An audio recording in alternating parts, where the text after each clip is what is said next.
can do is just tell the truth and trust in the American people that over time they're going to know what the truth is. Yes, it is time for the truth. Right here, right now. This is the Conservative Syndicate. Real conservative talk from real conservatives. With your host, John Matthews. The latter-day prophet. Baying against the hypocrisies of our time. And Joe Hakos. You want answers. I want the truth. You can't handle the truth. The Conservative Syndicate is comprised of some of the most informed pundits and activists available today.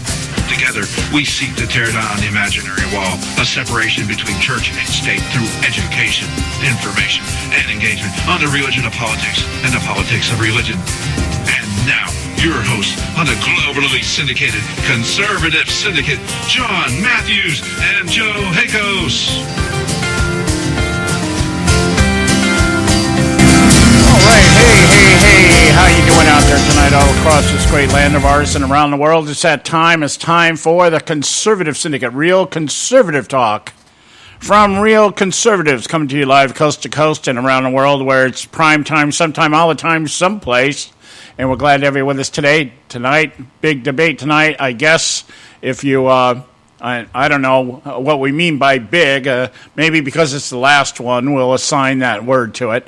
A chance for each candidate to reiterate, repeat, and regurgitate everything that they've been doing for the last year and a half. We'll see how it all pans out. We'll see if Trump's got the gumption to totally go after Hillary completely and totally go scorched earth. We'll see if Chris Wallace has any balls left. We'll find out. Anyway, before doing anything else here, I want to get Joe Hakos on here, my partner, because he's got something he wants to share with us right away. How you doing today, Joe?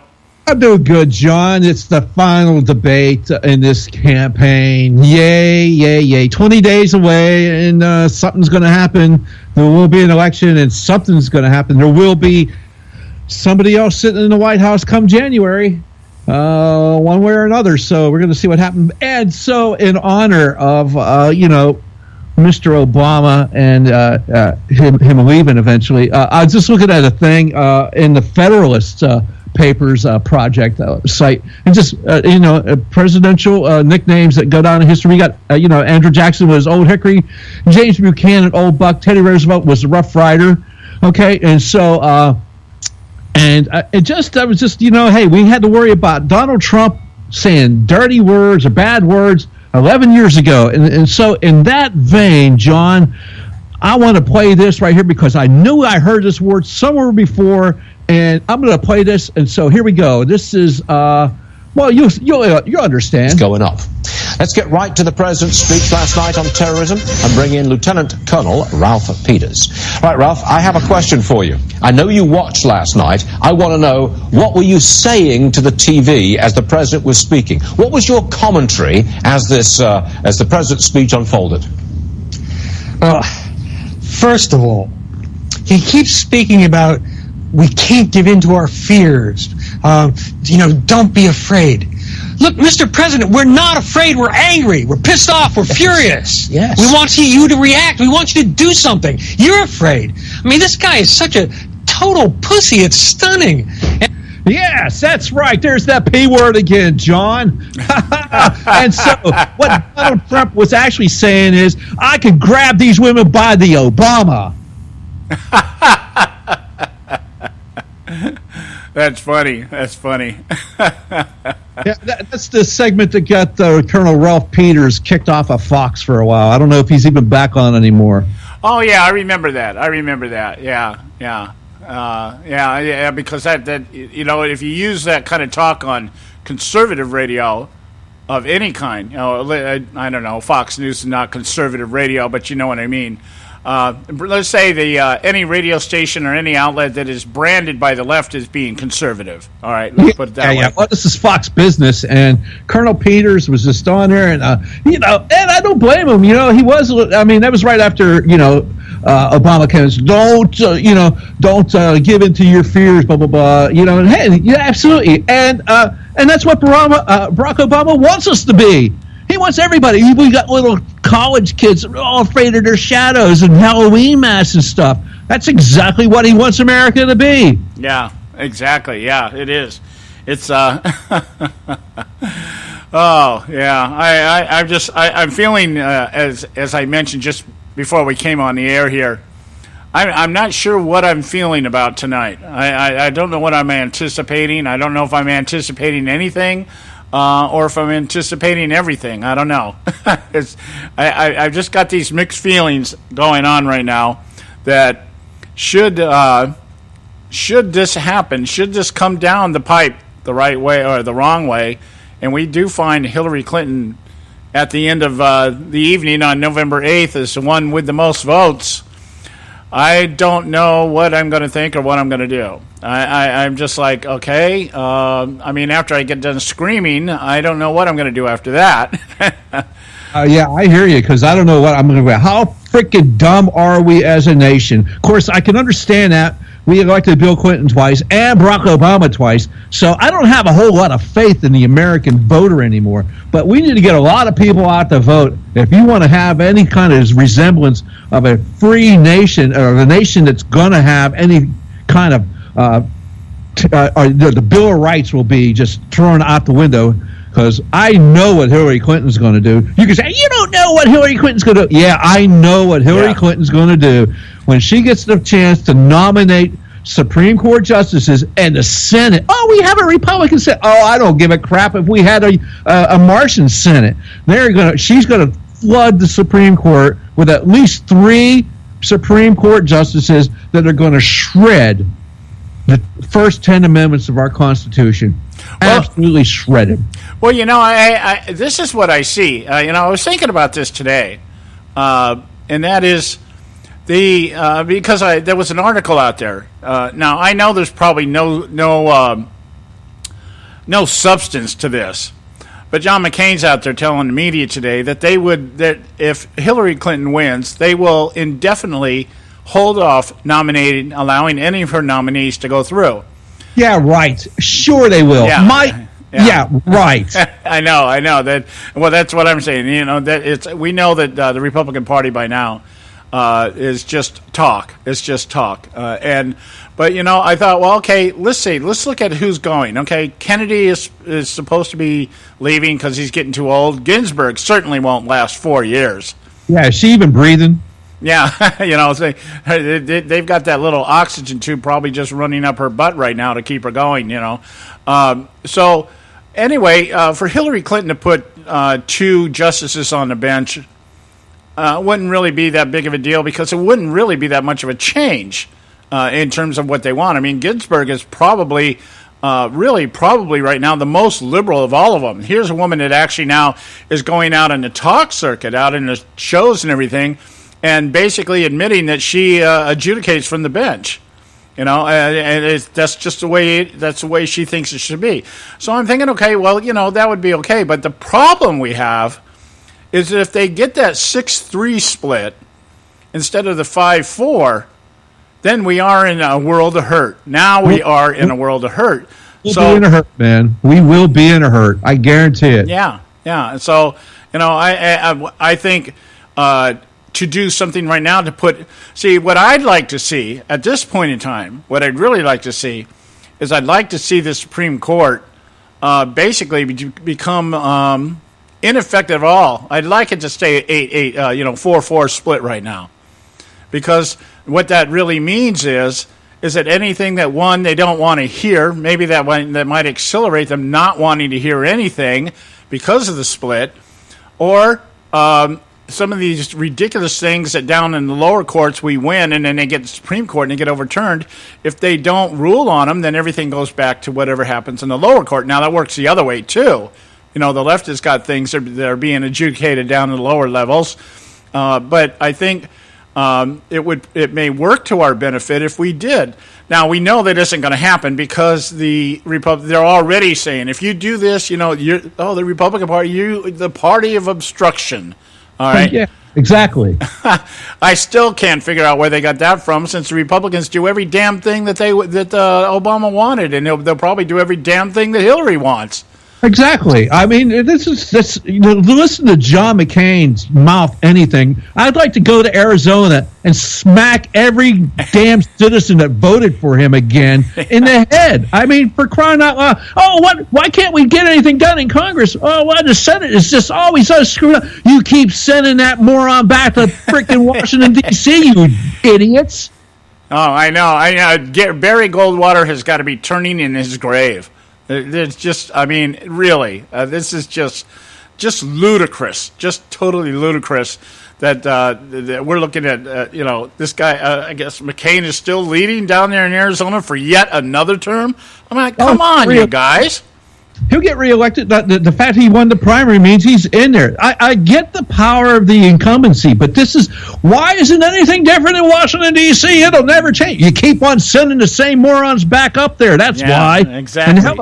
And that's, you know what? And that's pretty much what this presidential election is all about. You want to change? Don't send Hillary Clinton back to Washington, D.C. If you think everything is fine and dandy right now, and you think everybody should have, we should have more refugees in, more illegal aliens in to get every damn thing we want for free, and you want to have free college, and you think the economy is just rolling along so good at 1% GDP growth, and if you think that we should have a European Union West and call it the TPP, then maybe you do need to vote for Hillary Clinton. But if you think we should have anything other and we have a change, then it's time to send somebody else up to D.C., and it ain't a politician. No, that's for sure. That's for sure. All right, guys, we got to go to our first break here. And when we get back, we'll get into today's festivities. I got some stuff I want to share with you before we get into the big topic, the voter fraud. I'm going to beat this thing like a dead horse because it's just... I'm incensed right now. I'm livid. So we'll be right back, guys. Stay with us right here at the Conservative Syndicate. A healthy attitude toward politics will always be relentlessly cynical. The ConservativeSyndicate.net, doing our part to keep America healthy.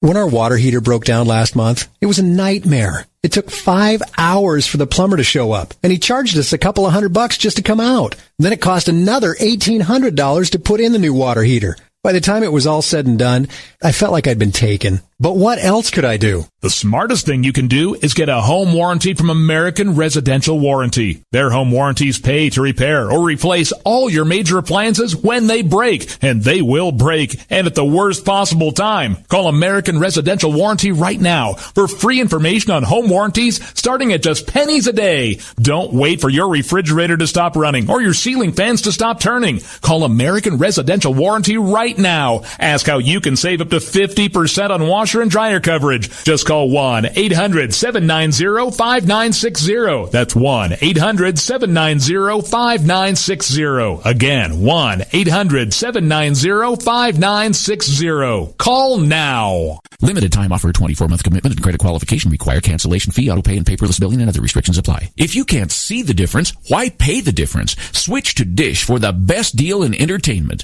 Only Dish brings you the best in entertainment for less than $20 a month. Cut the cable and don't get directed. Switch to Dish because at just $19.99, Dish saves you every time you turn on the TV. It's so simple. The same channels cost less with Dish. So since you can't see the difference, don't pay the difference. Switch to Dish for the best deal in entertainment. Get premium movie channels free for 3 months, starting at just $19.99. Dish saves you every time you turn on the TV. Call now to save with Dish. Dial 1-800-600-1645. That's 1-800-600-1645. The same channels for less than $20 a month. Dish. Call 1-800-600-1645 for details. Hey folks, if you're like me, you don't place a whole lot of trust in today's media for the real truth and facts regarding the volatile world of finance and politics.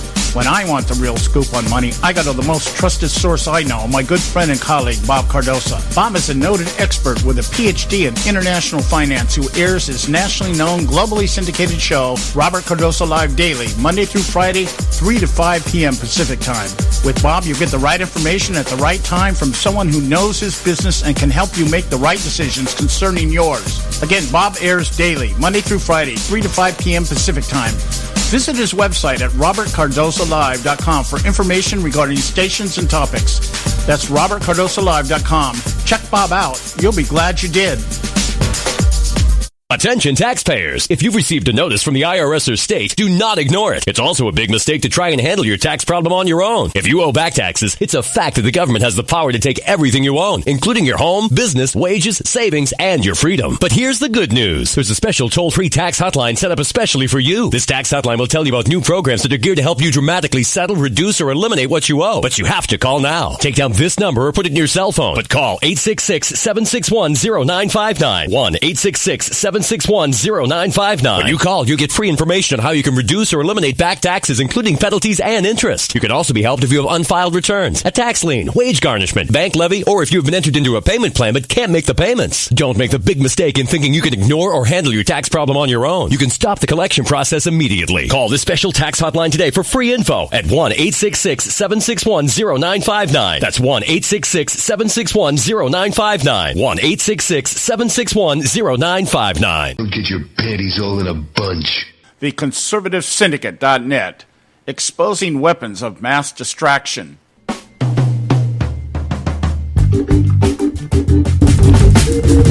All right, hey, we're back, and this is the Conservative Syndicate, real conservative talk from real conservatives. I'm your host, John Matthews, along with Joe Hakos, and let me just get in something I heard this morning. I had to make my, it seemed like, daily trip down to the VA today. I've been down there every day, Friday, 4 days, 4 business days here, Friday, Monday, Tuesday, today, over some issues here. Finally got all that resolved, but on my way down this morning, I got to catch a little bit of, it was on the way home, I guess, caught a little bit of Rush Limbaugh, and he was talking about an article that came out here, and I came home and looked the article up. This is issued by the Washington Examiner. Came out, actually came out today. Now, this is going to lead into our topic today, the voter fraud. That's why I brought it up. Yeah. When you think about when we talk about immigration, one of the things the Obama administration has been trying to float now for several years is that the number of illegals coming across the border has been reduced. The number of people being deported has been increased. And we know that just like how they skew job numbers, we know that what they've been doing is they're saying, well, we're stopping more people at the border, so we're sending them back before they come in the country, and therefore those are being counted as deportations. That's how you do that. We stop them from coming in, which means we've actually deported them. All right. But especially this last year or so, especially since Trump brought up the Muslim thing, the issue about letting Muslims into the country, refugees that we don't know who they are and stuff like that. And this has been the narrative that's been floated out there by the left that, no, actually under Obama, we've had less immigrants coming into the country and we've had more deported than any other president in the world. Okay. And lo and behold, if I was to say to you that there has been a 900% increase in the last 10 years in people, illegals, or immigrants from other countries seeking political asylum in this country, you would think, oh yeah, who's putting that out there? Breitbart, the Daily Caller, the Federalist, Heritage Foundation, some of those right-wing radical organizations. Alex Jones, Mike Savage. No, John. No, John. Not those guys. I know who it is. All right, who is it? It's the United States government. Yeah, the U.S. Citizenship and Immigration Services is telling us that there's been a 900% increase in 10 years. So 8 of those years of Barack Obama. All right. Okay, 8,000, mostly Latin Americans in 2009 sought asylum. The number is expected to reach 80,000 or more this year. Now this is only Latin America. Okay, we're not talking about Syrian refugees that Hillary Clinton wants to bring in. What, another 150,000 or something like that? No, like 600%. It's going to be up there in 500,000, John. Yeah, okay, all right. Well, I think they started, see, it's the way the liberals do. You give them an inch, they take a mile. We start out with 10,000, and then we were going to increase it to 50,000, and now we want to increase that to 500,000. That kind of thing. Now, It says here that the report that they have here, 80% come from just 3 of the countries. And I'm just talking about Latin America right now. Roger that. Okay? But the reason I'm talking about Latin America, because this is what feeds into the voter fraud thing. All right? And now, it says the department, the U.S. Citizenship and Immigration Services, tells us, this isn't us talking, this isn't our conjecture, this isn't our conspiracy or anything else, that the surge was sparked by a freeing up by President Obama of the restrictions of those requesting asylum. Now they're letting the United States while they pursue their asylum request. All right, so here's the thinking of the Obama administration. Well, we're going to thoroughly vet everybody that we let into the country coming in from Syria. See, it's going to transfer over in the same manner, all right? We're going to vet everybody that's coming into this country from Syria.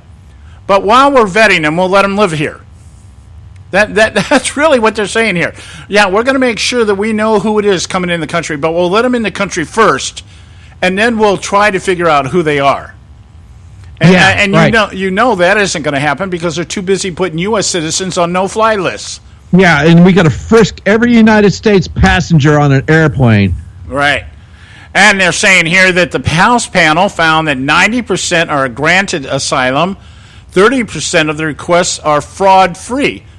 That means 30 out of every 100 are fraud-free. That means the other 60 are not fraud-free. All right, so we've got 2/3 of the people coming into the country. They're telling us basically if they bothered to check, they would find out that 2/3 of them are coming into the country fraudulently. All right, now, how does that play into the voter fraud? Well, one of the things that they're being offered when they come in, well, many of the things are being offered here. The Catholic Legal Immigration Network gives them pamphlets as they come in. And it tells them how they can get green cards, Social Security, school loans, welfare, Medicaid, cash, and housing assistance. Now, we know what's going on in a lot of these states. California is the benchmark here that I use because I live here. Now, in California, if you go and get a driver's license, it is mandatory that you sign up to vote unless you opt out. All right, so I'm coming in here, or somebody's coming into this country illegally, coming in places like Arizona, John McCain's turf down there. You guys are bitching about immigration, and you keep that idiot in office. You come out here to California, New Mexico, Texas. These people that have the high influxes of illegals coming into the country are being granted all the rights of Americans and being allowed to register to vote because they get a driver's license. And if that's the case, well, it's no wonder people are finding out in these counties like Virginia where you've got 1,500 to 1,500 people registered to vote, and half of those people voting more than once. So this whole idea that we're saying, okay, there is no voter fraud, or the voter fraud is not worth really paying much attention to, that's baloney, because the only reason Democrats want illegals in here, whether they're refugees or illegals or whatever they want to label them for whatever purpose they need them, you know, the central purpose is what? The central purpose is getting them to the polls to misplace because they don't have the districts. I was talking to the other day about the fact that Barack Obama said one of his priorities when he gets out of the White House is to get districts redrawn. All right, now what's the purpose of redrawing districts? Well, what you do with districts is at the state level, you can manipulate the balance in the state assemblies and the state legislators. All right, so we say, okay, that's what they've done out here in California. They just keep redrawing the districts right now, so even if a good Republican representative gets elected, there's not enough Republicans to be able to counter anything that Jerry Brown wants to put his signature to. And so now we have like 3 Democrats in the assembly out here for every Republican. And so no matter who you elect to office in a Republican district, it's not going to be enough. They just keep redrawing the districts. So what does that do? Well, if you can manipulate the state level, the legislatures and the assemblies, well, then it's not too hard to be able to come in with your federal mandates and get the state to go along with it. And so what we do is we just nationalize from the bottom up. Community organizing 101 from the bottom up. Let's start influencing. Let's start through district redrawing. See, right now the Republicans have more districts throughout the country than the Democrats. And so the idea here is now, if we can't get the states always to just voluntarily give up and give us what we want. So we'll just redraw the districts and we'll just keep pushing it, and we'll fill those districts with what? Undocumented Democrats. And then we'll just draw more districts, and then they'll get representation. And if we get enough of them, hey, average American doesn't matter anymore. You've been replaced. And so now what they're able to do through, you got to understand this, guys. Whoa, John. No. Not average American. American citizen. Yeah, okay. Well, yeah, that's a better word. But yeah, you're right. That's what I was alluding to. People that actually have rights, people that actually belong here, people that are actually legally entitled to the very things that these people are being given for nothing and that we're paying for. We're paying, check this out, we are paying the government to replace us. So do you think that this is true? Everyday Americans need a champion, and I want to be that champion.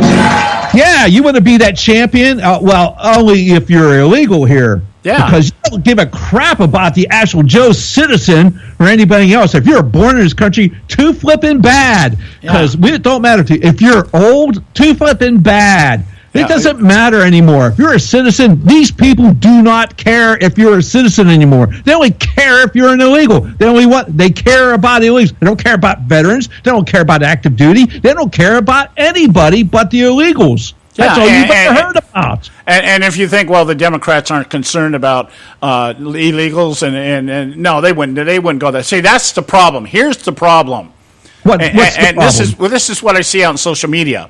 The argument from the left is that the states and the counties and the districts all take care of their voting at their level. So how could there be any real fraud perpetuated? It's too big to have fraud perpetuated. Well, we find out from these videos that are coming out that that's exactly what they're using to their advantage. It's too big for people to monitor. Yep. So what they're saying is basically, the dummies out there, you liberals out there that just follow whatever's being said, and you get your 30-second soundbite information bites every night from Chris Matthews and Rachel Madcow and Lawrence O'Donnell and all the rest of those ass hats. And what happens is you sit there and you take that in, and you say, yeah, I mean, this is the same thing the left is doing with our entire Constitution. Everybody's sitting around going, oh, no, they'll leave the Constitution alone. No, they won't. They're going to do just what they're doing. They regulate. Yeah, they regulate it. They legislate on it. And understand this, guys. I think the thing that the Democrats have in common with terrorists is they're willing to wait to get what they want. They just move a little bit at a time. This is something that's been taking place now over the last 50, 60 years in little increments. And it started with the social programs, the Social Security and Medicare and welfare. And now what we got to do now is we got the money. Now we got to get the people into the theater. Yeah. And so we draw them all in and we buy them all off. And then we find in these voter videos that are just come out here where they're talking about the fact they know Democrats are lunatics. In fact, that's why they go look for them. We're looking for the socially, psychologically unbalanced because we give them some money and they do whatever we want. Yeah, exactly. They will do exactly what they. And the thing is, John, you're just talking about this, and they're giving these illegal Social Security, welfare, all these other benefits that should be entitlement go to American citizens.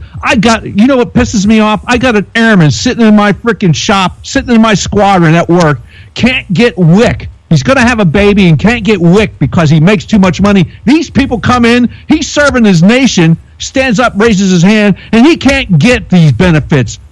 Yeah, I know.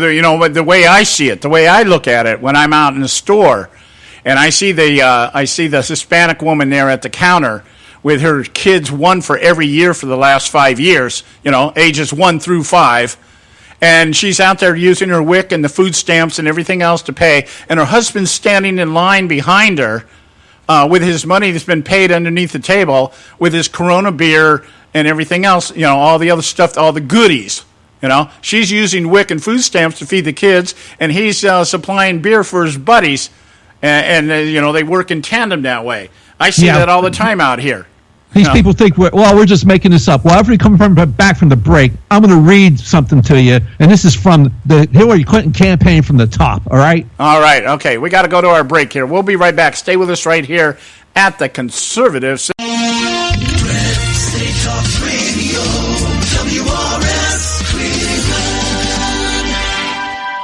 Ever wonder how the credit card companies make their money? Well, think about this. If you owe $25,000 on 5 different credit cards and you make your minimum payments every month, here's what it's going to cost you. Are you sitting down? You'll shell out over $13,000 in additional interest, and it's going to take over 13 years to pay off your original $25,000 balance. That's how they make money. Now it's your turn to fight back by calling the Debt Solutions Network. We'll work on your behalf to reduce your debt. We specialize in credit cards, retail store cards, and medical bills. We promise we can and will reduce your debt. Call right now for a free 15-minute debt analysis. 800-709-4392. 800-709-4392. 800-709-4392. 800-709-4392. Extend your life with Extendovite. When I had a heart attack at 42, I was not sure what the future held. But a year later, the doctors could find nothing wrong with me and took me off all my medication. What did I do? I took a herbal mixture of garlic, cayenne, and a few other herbs mixed in liquid form. I now call this Extendovite. I would have never believed that a few simple herbs could actually change my life like they did. Now it's your turn to see what the powers of garlic and cayenne can do for you. For only $69.95 plus shipping and handling for a 2-month supply of either capsules or liquid, you too can begin on your path to better health. For more information, call 1-877-928-8822. That's 1-877-928-8822. Or visit our website at heartdrop.com. Extend your life with Extendovite. I've owned my company for 14 years now, and I can tell you that payroll is a 4-letter word. I hate doing it. It eats up hours I don't have, and it costs me money I could be saving. But my accountant's too expensive, and I'm not sure who to call, but I know I need help. We're Paychex, and we take all the hassles out of small business payroll. We save you time and money. It's easy. Call, fax, or give us your payroll information securely online, and we take care of the rest. We calculate the correct taxes, manage payments and direct deposits. We even send out your checks. Payroll doesn't need to be a 4-letter word anymore. We're so sure that we can save you time and money that we'll give you a month's payroll free. Just for calling 877-663-3830. Get 1 month's payroll for free. Call Paychex right now. 877-663-3830. That's 877-663-3830. Hey, I don't back anybody unless I believe in them. And I do believe in the value of investing in gold and silver. And the company I trust to buy my gold and silver from is Swiss America. I've been working with them for nearly a decade. I trust them, and you can too. Swiss America will help you sort through and find the best options available when you're considering investing in gold and silver coins. Listen, for over 30 years, Swiss America has been offering Americans what they want in their investments: safety, liquidity, quality, reliability, and a potential profit. Gold and silver have a place in every investor's portfolio. So, why not let Swiss America help you diversify your investment portfolio now? Call now for free information. 800-978-3907, 800-978-3907, 800-978-3907, 800-978-3907. If you've got joint pain, let me ask you a question. Would you like a high-quality knee, back, shoulder, or ankle brace at little or no cost? But just in case your reception isn't great, let me ask you again. Would you like a pain-relieving knee, back, shoulder, or ankle brace at little or no cost?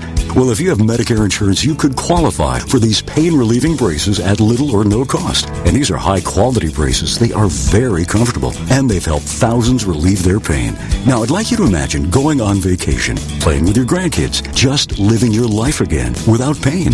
The Mobility Hotline is a referral service that connects folks with Medicare coverage and other insurance to accredited companies offering pain-relieving braces at little or no cost. And don't you worry about the Medicare paperwork. They'll handle it all for you. And they'll deliver your braces for free. Call the Mobility Hotline now. The call's free. 1-800-557-6150. 1-800-557-6150. 1-800-557-6150. Don't get your panties all in a bunch. The Conservative Syndicate.net, exposing weapons of mass distraction.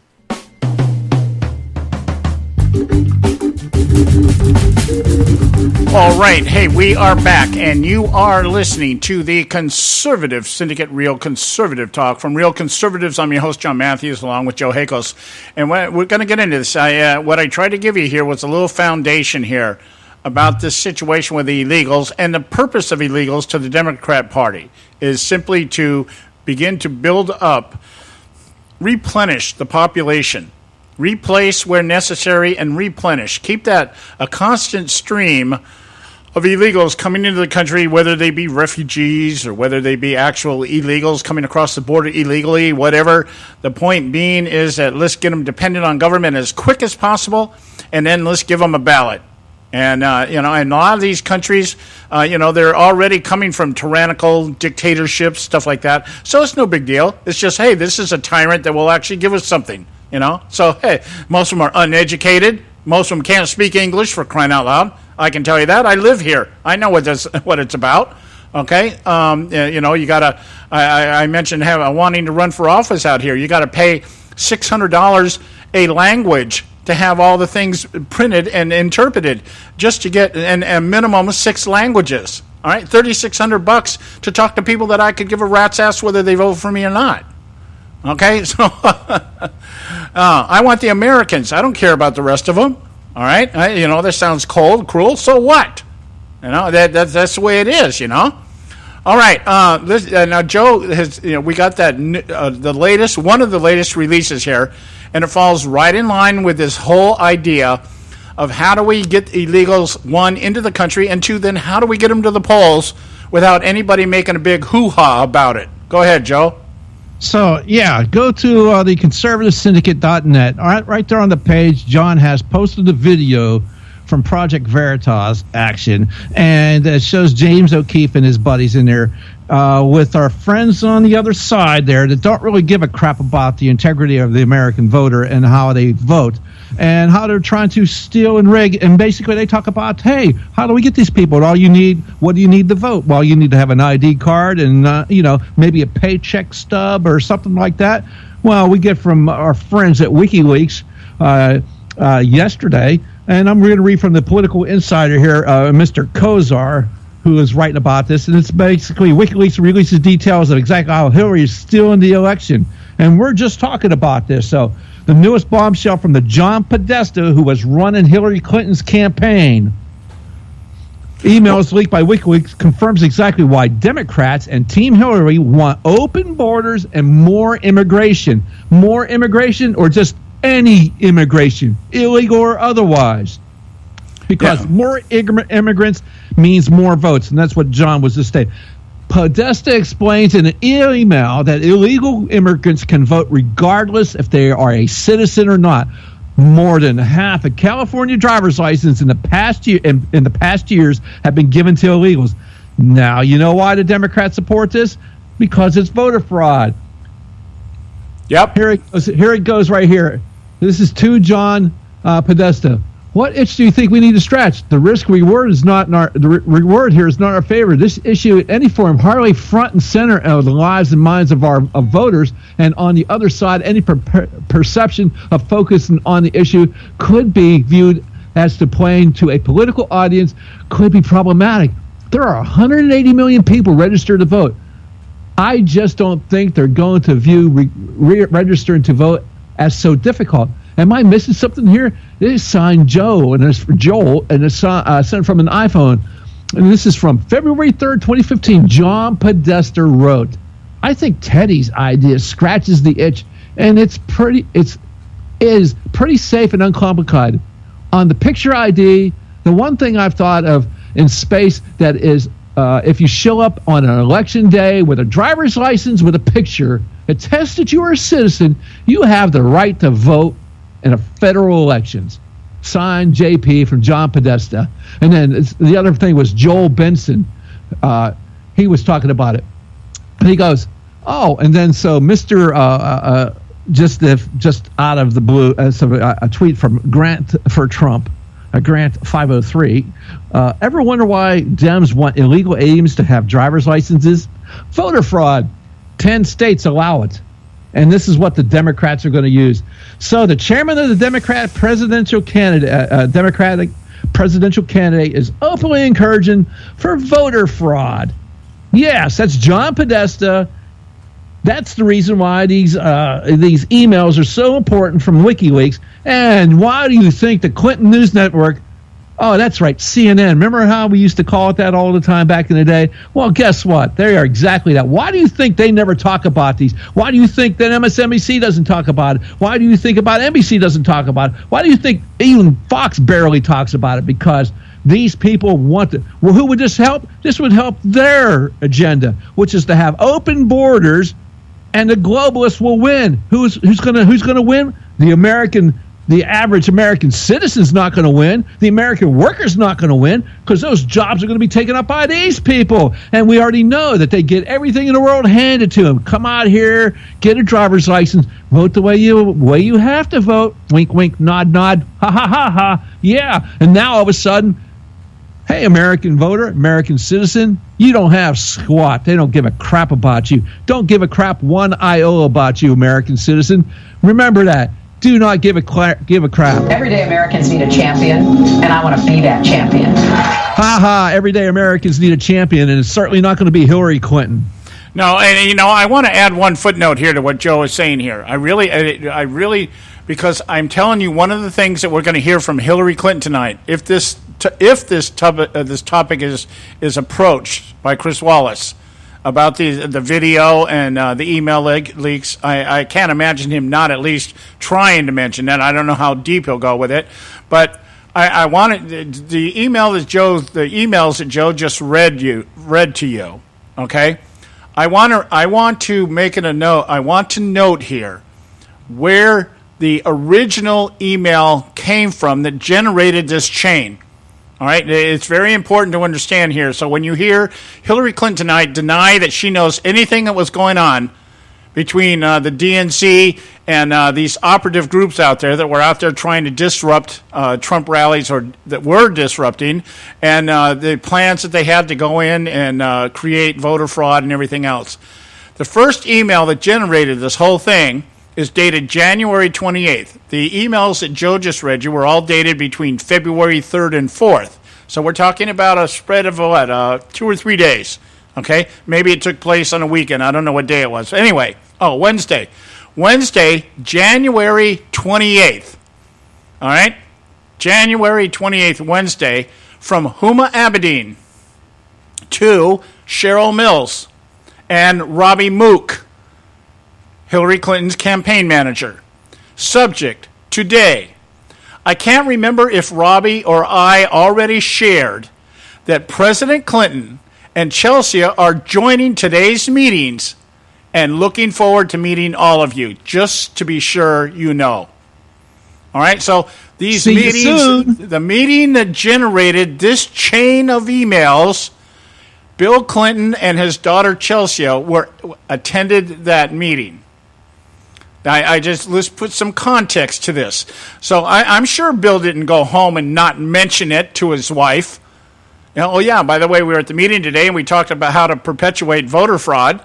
She doesn't mention what the meeting is going to be about, but the very first email is dated January 28th, and she's telling these people, expect the Clintons to be there at the meeting. We look forward to seeing you. Now, from there, everything else starts generating. They start talking about millennial polls, and then from there they go into the voter fraud.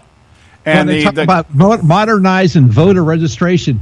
Yeah, the voter registration and just, it's funny how to do this. It's funny. Modernizing voter registration system could add up to 50 million unregistered citizens to the rolls cheaply, conveniently, and accurately. Once a citizen is registered, she can be counted on and mobilize to vote.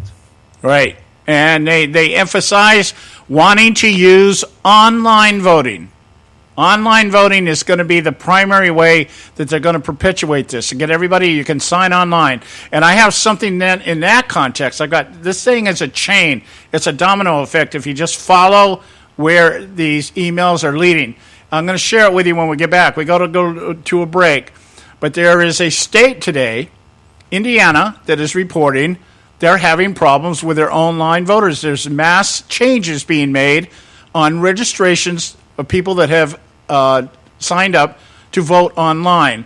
And that will tie into another story that I'll share with you. I was going to do yesterday, but it ties in better today. So stay with us right here at the Conservative Syndicate. Don't go away. We'll be right back. There is an old saying, children should be seen but not heard. At no time is this more apparent than when politicians speak. TheConservativeSyndicate.net, the adult in the room. Hey folks, if you're like me, you don't place a whole lot of trust in today's media for the real truth and facts regarding the volatile world of finance and politics. When I want the real scoop on money, I go to the most trusted source I know, my good friend and colleague, Bob Cardoso. Bob is a noted expert with a PhD in international finance who airs his nationally known, globally syndicated show, Robert Cardoso Live Daily, Monday through Friday, 3 to 5 p.m. Pacific Time. With Bob, you get the right information at the right time from someone who knows his business and can help you make the right decisions concerning yours. Again, Bob airs daily, Monday through Friday, 3 to 5 p.m. Pacific Time. Visit his website at robertcardosolive.com for information regarding stations and topics. That's robertcardosolive.com. Check Bob out. You'll be glad you did.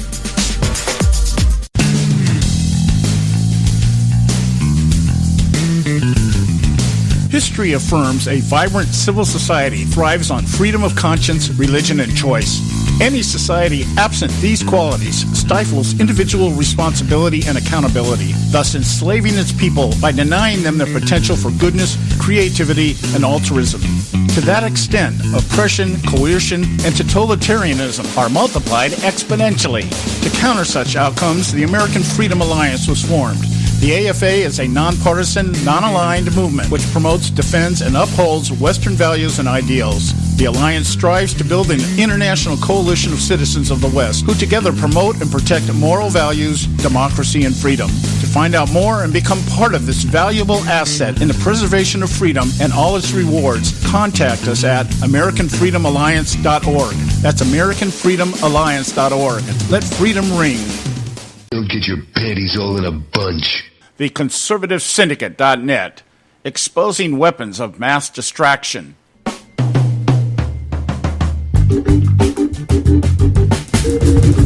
Okay, hey, we're back, and you're listening to the Conservative Syndicate, real conservative talk from real conservatives.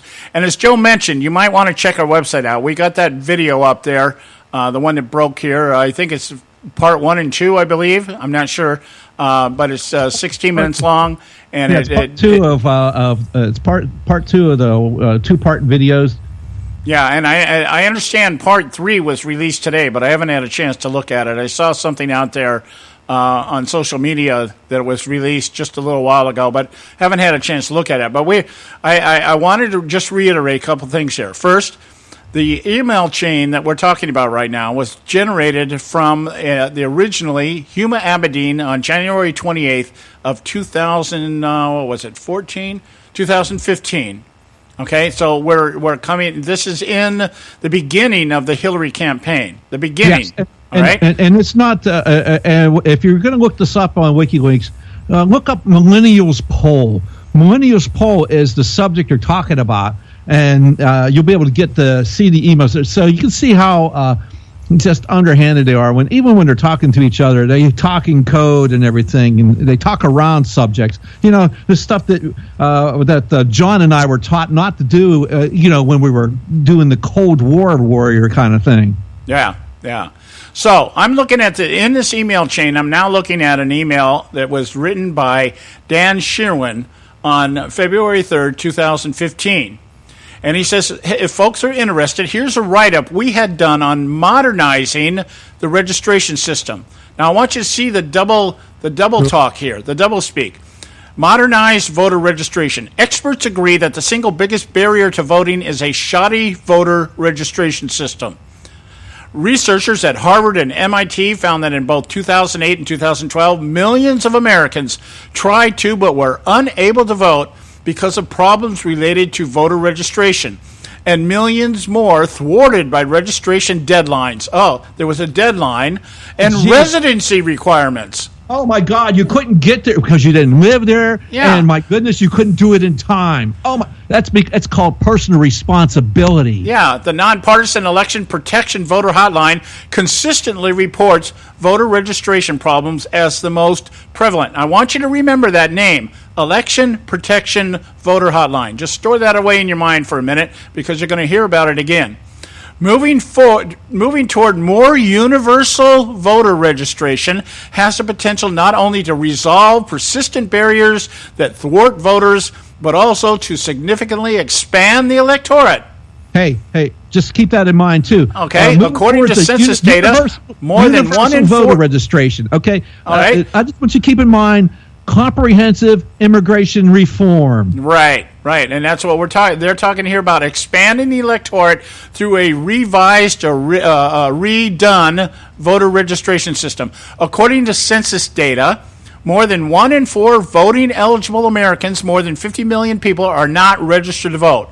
Among those who are registered, roughly 70% vote in midterm and 85-90% in presidential elections. Overall, eligible citizen turnout rates are 40% in midterms and 60% in presidential elections. Now, they get into the meat of this.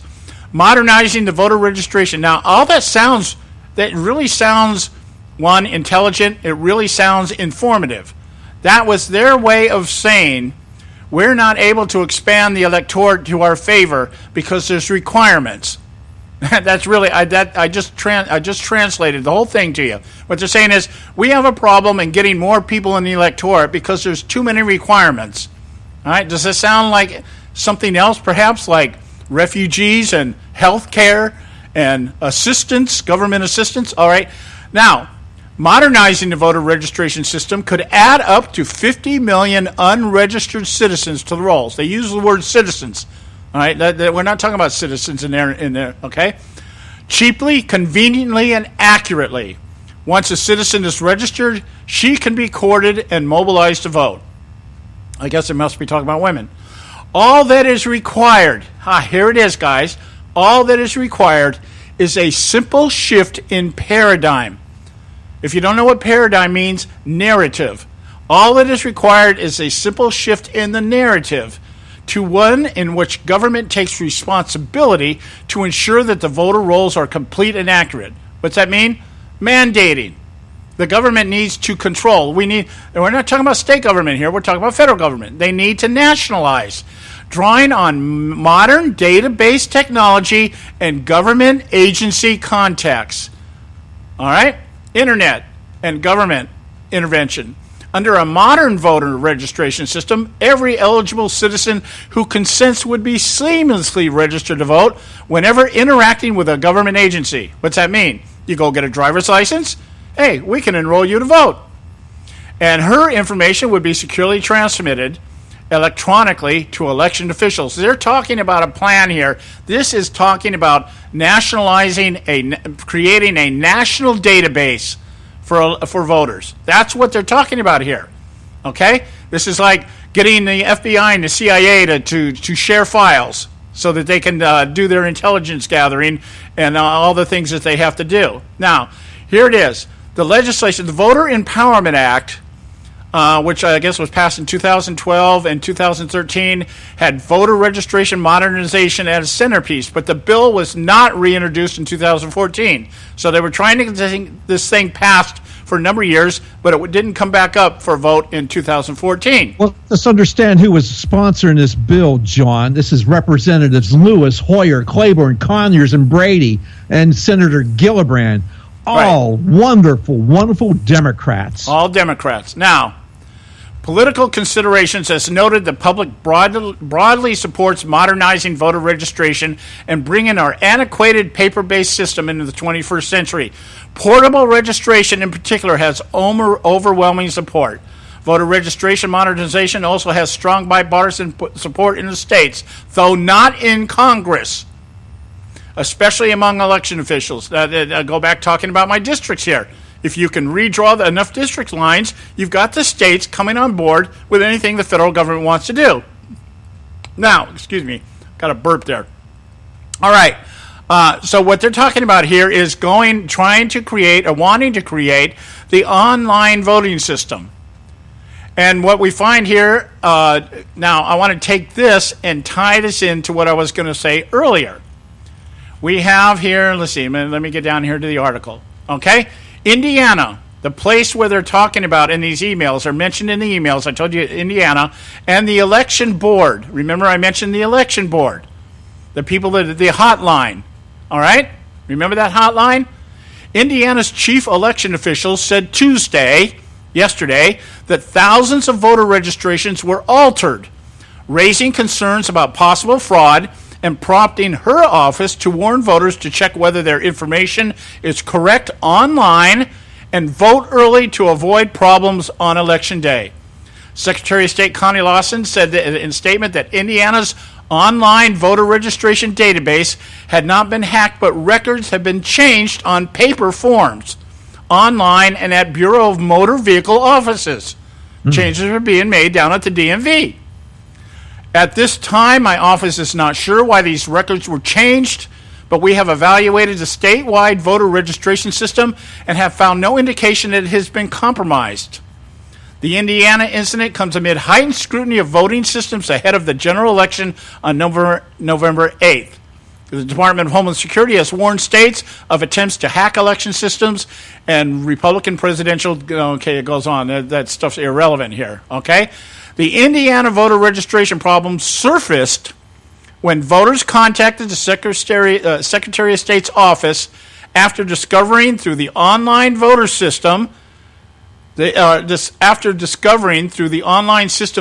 can use to check their registration status and that their dates of birth or first names were incorrect. That prompted the office to run a report in the statewide system, and it found that thousands of registrations have been altered. The office declined to provide a more precise number. All right? So they're getting calls here at the hotline that I just mentioned that was actually mentioned in the email about being used to create an online voting system. And they're saying, well, we don't have evidence that we've been hacked, but somebody's doing something by paper. People are going into the DMVs and other places and making changes. Now, go back to Joe's video, the one he brought up yesterday. This guy's talking about mobilizing hundreds of people at a time. They pay them.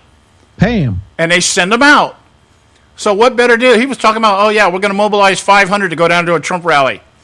All right, so how much easier would it be? Hey, we want all of you guys to go down the DMV in your local area down here in Indiana, and we want you to go in and make these changes. And why? How can you do that? Because nobody asks for any ID. Absolutely.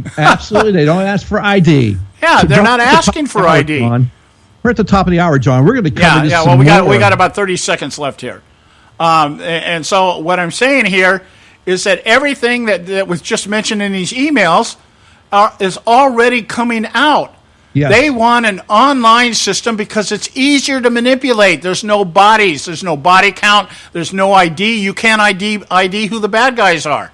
Oh, yeah. And then let's talk about the reason and who they're targeting on this. And we can probably do that after the break. Okay. So we're up here to break. We'll be back right after this. Stay with us right here at the Conservative Syndicate. Don't go.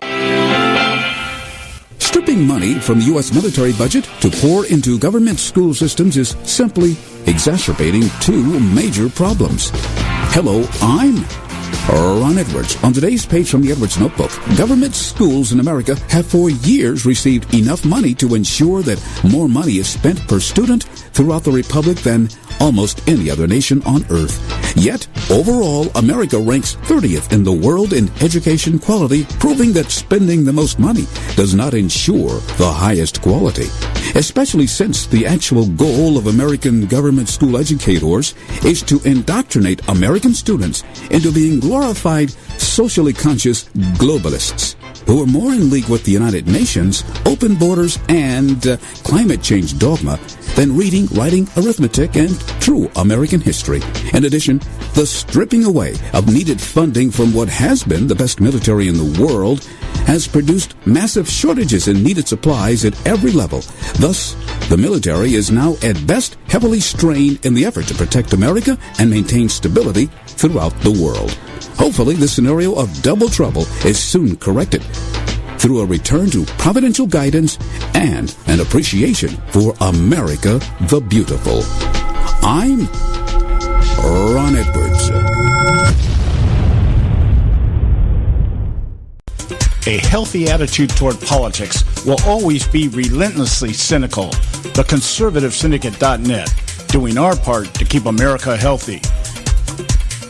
When our water heater broke down last month, it was a nightmare. It took 5 hours for the plumber to show up, and he charged us a couple of $100 just to come out. Then it cost another $1,800 to put in the new water heater. By the time it was all said and done, I felt like I'd been taken. But what else could I do? The smartest thing you can do is get a home warranty from American Residential Warranty. Their home warranties pay to repair or replace all your major appliances when they break, and they will break, and at the worst possible time. Call American Residential Warranty right now for free information on home warranties starting at just pennies a day. Don't wait for your refrigerator to stop running or your ceiling fans to stop turning. Call American Residential Warranty right now. Ask how you can save up to 50% on washer and dryer coverage. Just call 1-800-790-5960. That's 1-800-790-5960. Again, 1-800-790-5960. Call now. Limited time offer, 24-month commitment and credit qualification require cancellation fee, auto pay, and paperless billing and other restrictions apply. If you can't see the difference, why pay the difference? Switch to Dish for the best deal in entertainment.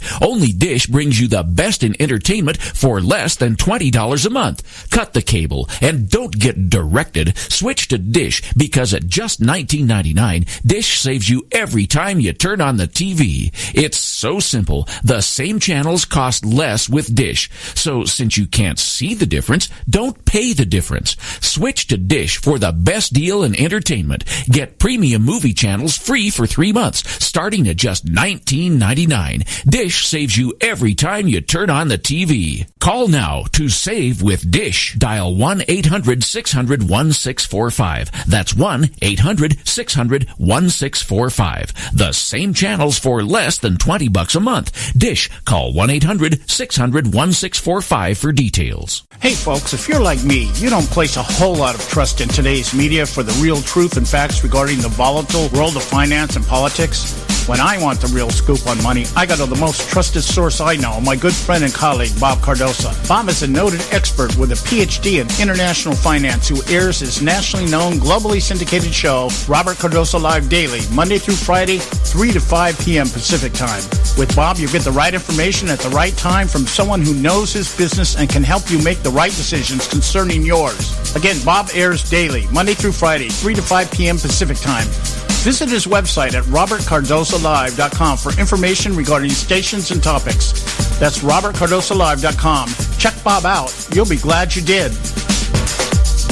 Attention taxpayers! If you've received a notice from the IRS or state, do not ignore it. It's also a big mistake to try and handle your tax problem on your own. If you owe back taxes, it's a fact that the government has the power to take everything you own, including your home, business, wages, savings, and your freedom. But here's the good news. There's a special toll-free tax hotline set up especially for you. This tax hotline will tell you about new programs that are geared to help you dramatically settle, reduce, or eliminate what you owe. But you have to call now. Take down this number or put it in your cell phone. But call 866-761-0959. 1-866-761-0959. 1-866-761-0959. When you call, you get free information on how you can reduce or eliminate back taxes, including penalties and interest. You can also be helped if you have unfiled returns, a tax lien, wage garnishment, bank levy, or if you have been entered into a payment plan but can't make the payments. Don't make the big mistake in thinking you can ignore or handle your tax problem on your own. You can stop the collection process immediately. Call this special tax hotline today for free info at 1-866-761-0959. That's 1-866-761-0959. 1-866-761-0959.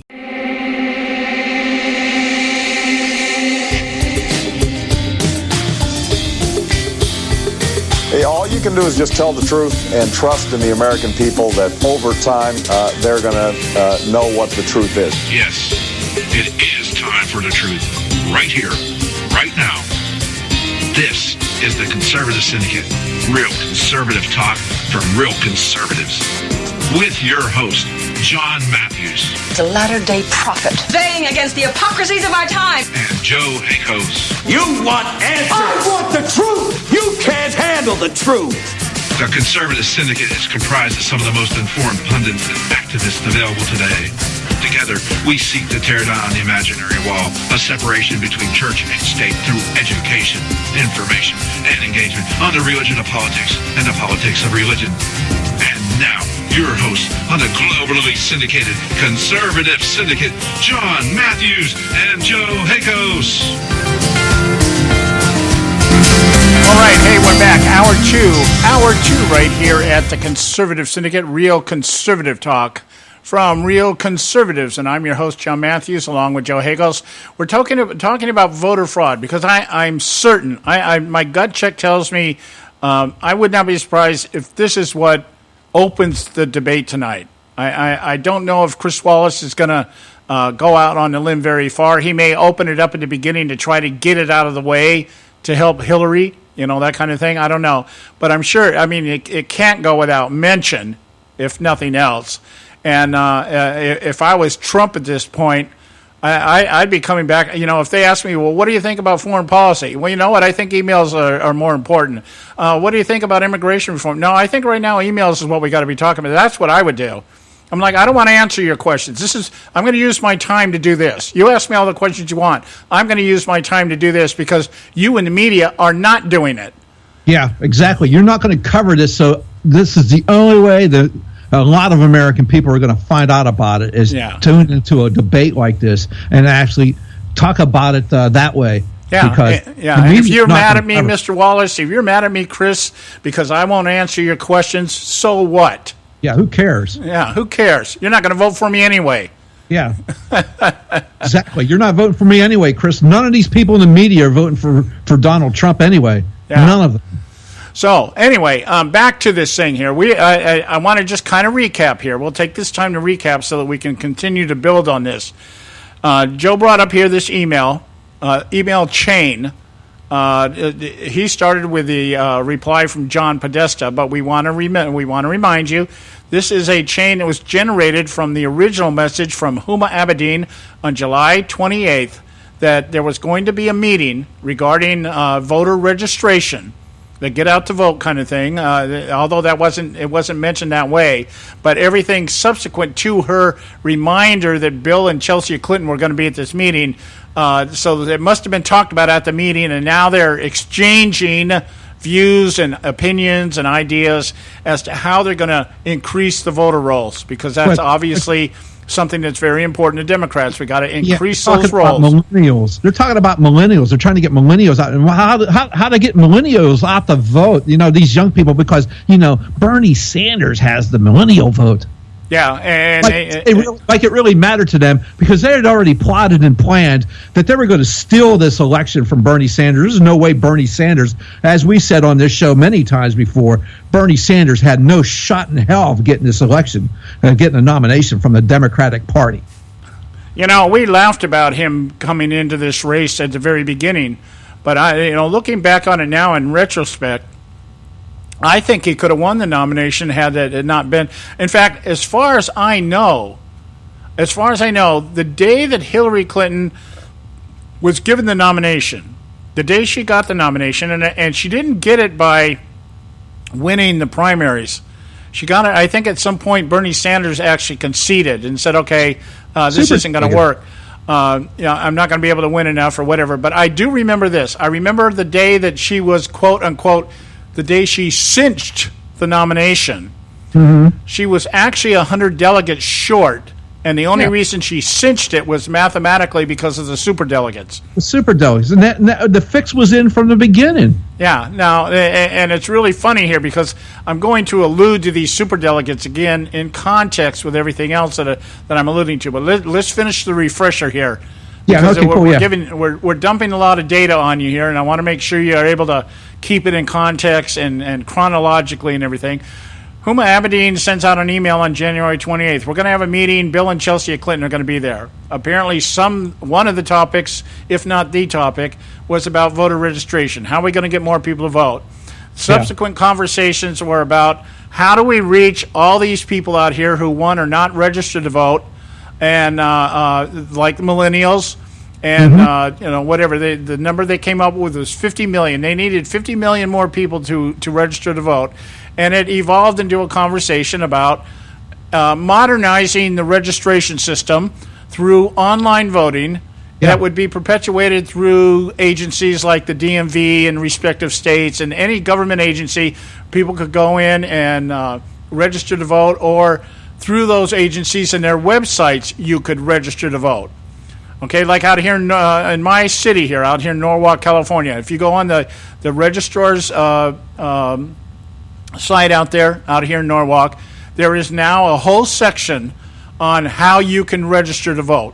You still have to go to the actual LA County Registrar website to do it, but they give you all the instructions and tell you how to go about doing it, that kind of stuff. So the object of the game here is to get as many people as they can register to vote. And then we talked about the fact that, okay, now there's problems in Indiana's the most recent, or the most being talked about right now, that thousands of these online registrations are being changed, not online, but by people going into the DMV and places like that and manually submitting changes. We tied that to the video where the operatives out there are telling us, they have hundreds of people they can mobilize at a moment's notice, give them a few bucks, and they're crazy enough to do anything that we tell them to do. Yeah, they're paying for them. Who's paying for them? Well, Hillary Clinton's campaign and the Democratic National Committee. That's who's paying because for that's where the way the money comes from. The Clinton campaign pays the DNC. The DNC pays some of the organizations, and those organizations filter the money down to the operatives. That's how it works, okay? All that is taking place right now as we speak. We got to go to a break. When we come back, I want to talk about Indiana in 2008. And because this is an important state, because of voter fraud, and because of everything they found out in 2014 after the election, 6 years later, Barack Obama should have never been on the ballot to begin with. How about that? And it was all because of voter fraud. We'll be right back. Stay with us right here at the Conservative Syndicate. Right now it's time for Moments of Madness. Hey, on Moments of Madness.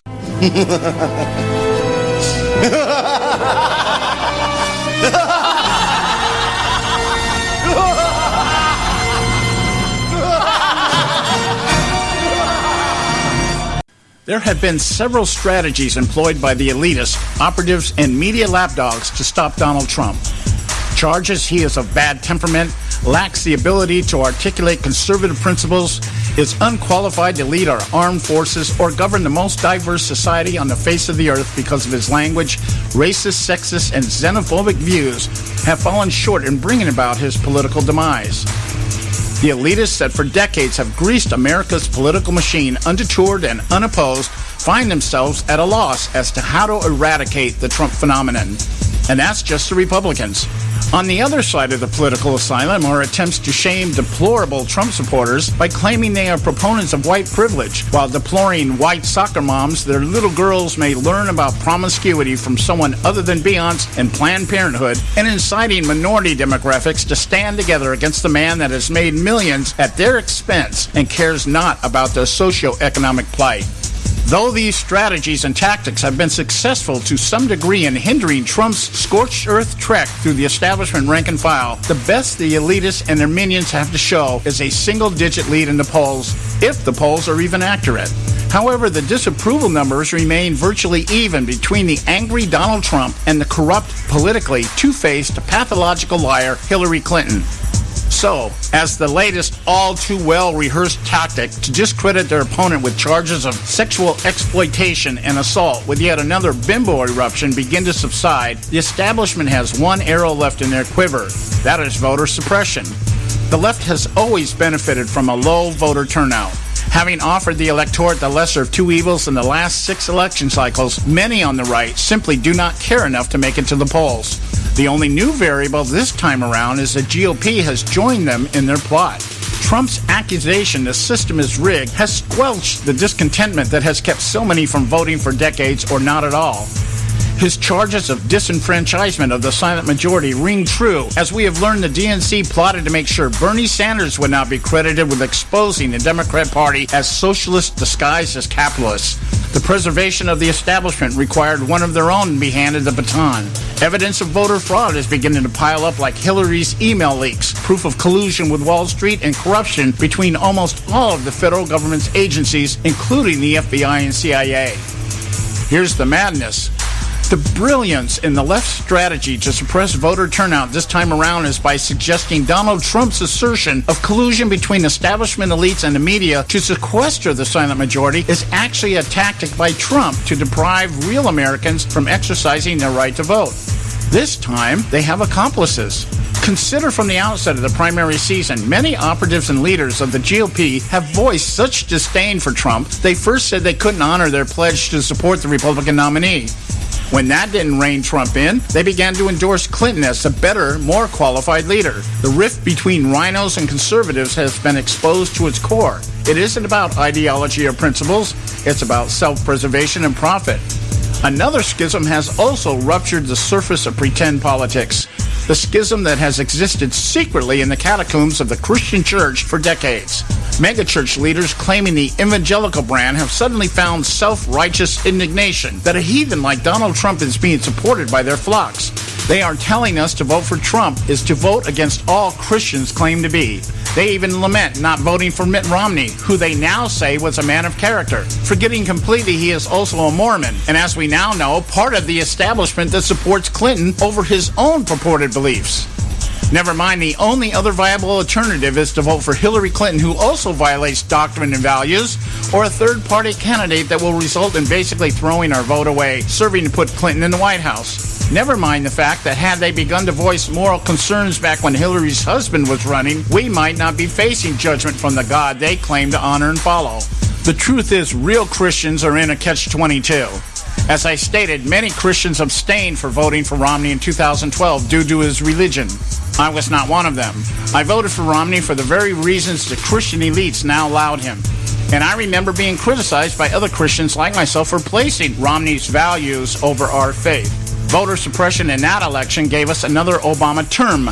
Now Christians are being asked once again to ignore stopping the evil of the Obama legacy by refusing to support somebody with virtually no ties to Judeo-Christian beliefs, at least in practice. It's Mitt Romney all over again. So I'm guessing the issue is Christians need to be excluded from voting at all. For many of today's Christian leaders, that's exactly what they want, a return to secular separation of church and state. Unfortunately, this time around, if Trump loses, we won't have to worry about religion and politics because we will be fed to the lions. Let's just hope leaders of the church are first to go. This is John Matthews for Moments of Madness.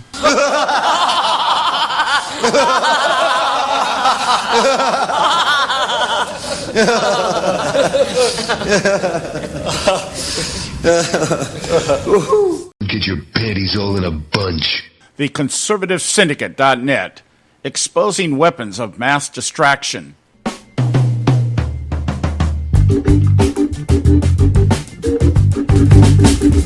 All right, hey, we're back, and we are back here at the Conservative Syndicate, Real Conservative Talk from Real Conservatives. I'm your host, John Matthews, along with Joe Hakos. I want to get back on this while I get everybody's memory fresh. We're talking about this let's say the chronology, evolution. Hey, let's use a liberal term here. The evolution of voter fraud. And we highlighted all these situations, circumstances leading up to what I want to talk about right now. And that is that in 2008, one of the things we're hearing out there all across the spectrum, I mentioned it yesterday, when you have liberals lining up en masse, all the leaders come out and they line up en masse, and then they call for the Republicans to join forces with them, to come march, lockstep, arm in arm, because there's something out there that's just so, it's a bipartisan issue. This is something that we just need to stop, and we need to do it across the board here. Then something's in the works. And we know what that something is because now we have some video out there of people being interviewed or being taped, operatives from the Democrat Party, big players on the ground, organizing people to go out and to upset, disrupt, threaten. Whoops. That was not supposed to be there. Disrupt and just basically cause havoc. And the idea, the end game is to what? The end game is to upset Trump voters in front of cameras to such a point that they're provoked and that there's violence. And then they can say, oh, the Trump people, see, they're violent. They're violent. That all that stuff. That's the name of the game. Did you see in that video? Oh, I know you saw the video, Joe. The one that really grabbed me was, who was it, that 69-year-old lady with an oxygen tank? And they put her down their front lines. And apparently she was accosted by somebody. She was... yeah, it was fake. It was fake. Yeah, it was plant. She was a plant. Yeah. And just amazing. Anyway, okay. I want to get to this article here. John, it just shows that the Democrat out there in the world can't win on the political field of debate, cannot win on that field at all. Their ideas are so corrupt and just mind-bogglingly stupid. They can't win. The only way they can win is to by hook or crook and cheat. Yeah, and when I saw the part in the video about the old woman, what crossed my mind was, remember, what was it, in 2012 when they had the commercials out there about pushing Granny over the cliff? Yeah, I remember that. Because of the health care. Yeah, they're going to take away your health care and push Granny over the cliff. All right. So let me get into this thing here, because I touched on it yesterday, but I want to go a little bit more in depth, in line with everything we've just been talking about.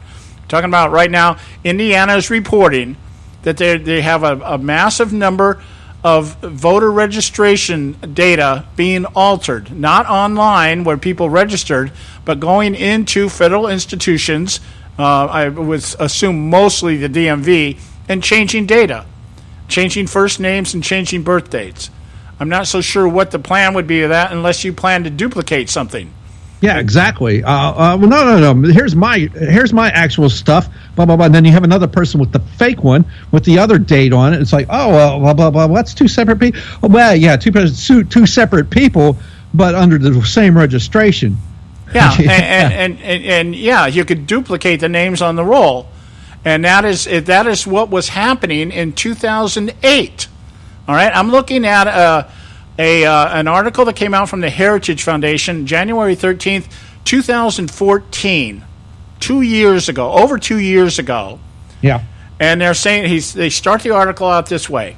Opponents of electoral reform continue to insist that despite all evidence to the contrary, election and voter fraud are a non-existent problem in America. This myopic view is wrong not only because numerous cases show that these problems do exist, but also because of the deep implications that unchecked election fraud can have for American politics.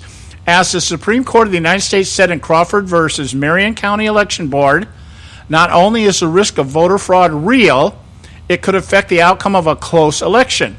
This was handed down by the Supreme Court, the same Supreme Court that everybody on the left praises and lauds when they get their way.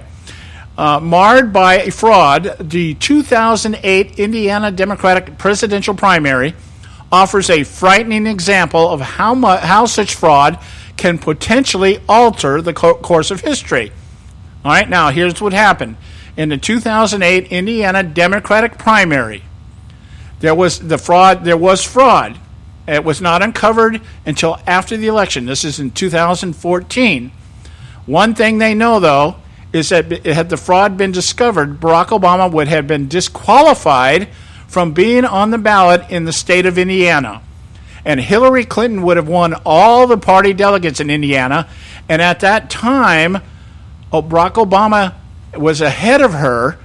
He had more super delegates than she had, but the delegates were split. But it would have reduced his delegate count to 25 delegates over her. Okay? Now, it goes on explaining that. I'm not going to go into the history of the superdelegate thing because that's not really what I'm talking about here. Okay? What they're saying here is that what happened is the allegations of electoral fraud first emerged in 2011 when a Yale University undergraduate student looked through the signatures of the petitions that were filed with the Indiana election officials to get Barack Obama qualified for the Indiana Democratic primary ballot. No way. You got something to say? Oh, I was to say, no way, John. They were talking to voter fraud back then, and now they're poo-pooing it now. Oh my goodness, no way, John. Well, check this out. This is just it's interesting how this whole thing came down. Ryan Neese was a former Obama White House intern, and he poured through the, as he referred to them, Byzantine and complicated petition signatures. Page after page of the voter names and signatures in St. Joseph County turned out to be complete forgeries. Neese said the fraud was easy to detect because page after page of signatures are all in the same handwriting. A close inspection also revealed the similarity to signatures from a petition for a previous gubernatorial. Gubernatorial. Oh, boy. Gubernatorial. Yeah, gubernatorial election, okay? Even worse, some of the names appeared on the list several times. All right? In the wake of these revelations, the state chairman of Indiana Republican Party wrote to the U.S. Attorney for the Northern District of Indiana, David Kapp. That's who the guy was. Mr. Kapp was nominated to serve, check this out, Mr. Kapp was nominated to serve as the U.S. Attorney by President Obama in 2009. The letter requested that federal officials investigate the allegations of election fraud. Although Mr. Kapp refused to act, state officials ultimately charged 4 people with conspiracy and forgery. And one of them served prison time. All right? The ringleader of the election fraud was Butch Morgan, chairman of the St. Joseph County Democratic Party. No, not the Democrat Party. Yeah, okay? Now, here's the kick. This is how far the forgery went. In the state of Indiana, and I'm sure it's the same in other states, when you turn in these, how does it say here? It says that, let's see. They conspired to duplicate signatures from a previous petition for a Democratic gubernatorial candidate. So they took people off of another petition and tried to forge the signatures. All right? Now, in Indiana, the authenticity of the ballot petitions must be reviewed by the Republican and Democratic members of the County Board of Voter Registration. Both parties have to validate it, with the signatures of the board members executed on the ballot petitions to evidence their review. In this case, Morgan and his co-conspirators illegally used a rubber stamp of the signature of the Republican member of the St. Joseph County Board of Voter Registration, Linda Silcott, to forge her approval on the ballot petitions because she was out on leave. All right? That's so funny. Yeah. Now, here's the thing. I still can't figure out what happened here or why they're doing this. Board of Voter Registration worker Beverly Shelton was assigned to forge petitions for candidate Hillary Clinton. While former County Board of Voter Registration worker Dustin Blythe was assigned to forge petitions for John Edwards. Lucas Burkett was assigned the job of forging petitions for Barack Obama. So they were out there forging petitions for all 3 candidates. I don't know what the thinking was behind that. I said that we need all 3 candidates on the ballot. I don't know. But anyway, people end up going to jail over this, and it was in Indiana. And they're saying here, had this been caught, Barack Obama would not have gotten the delegates that he got out of Indiana because he would not have even been on the ballot. Those delegates would have gone to Hillary Clinton, would have reduced the number of delegates that Obama was leading by at the time, which was only about 100, and the whole thing could have changed. We could have actually been voting for our first woman president rather than our first half-white president. That's the implication here that they're saying. So the idea here that this voter fraud never existed, and these were things that were brought up by Hillary Clinton's campaign against Barack Obama in 2008. Yeah, but now, but they fixed it now, so it's all good. No, that's right. They haven't fixed it. We just found out that that's not fixed. Oh, my goodness, John, it's still an issue.